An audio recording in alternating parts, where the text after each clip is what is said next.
மா ஞாலத்து அரசர் என்று தொடங்கும் திருப்பாவைப் பாடலின் பொருள்.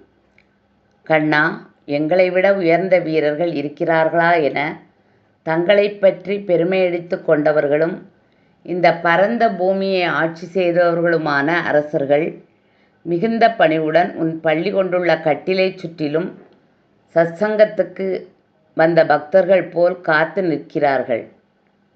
அவர்களைப் போல் நாங்களும் உன் அருகில் நிற்கிறோம். எங்கள் மீது கிண்கிணி என ஒலிக்கும் சிறுமணியின் வாய் போலவும் தாமரைப்பூ மெதுவாக மலர்வது போலவும் உன் சிவந்த தாமரைக் கண்களை சிறுகச் சிறுகத் திறந்து விழிகளை விழிக்க மாட்டாயா? சந்திரனும் சூரியனும் உதித்தது போல் அந்த கண்களைக் கொண்டு எங்களை பார்ப்பாயானால் எங்கள் மீதுள்ள எல்லா பாவங்களும் சாபங்களும் தீர்ந்து விடுமே. விளக்கம். இறைவனின் கடைக்கண் பார்வை பட்டால் போதும், சாபங்கள் கருகிப் போகும். எப்படி?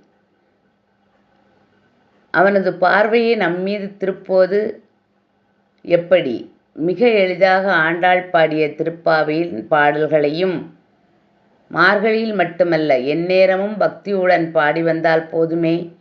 அதற்கு அவகாசமில்லையா?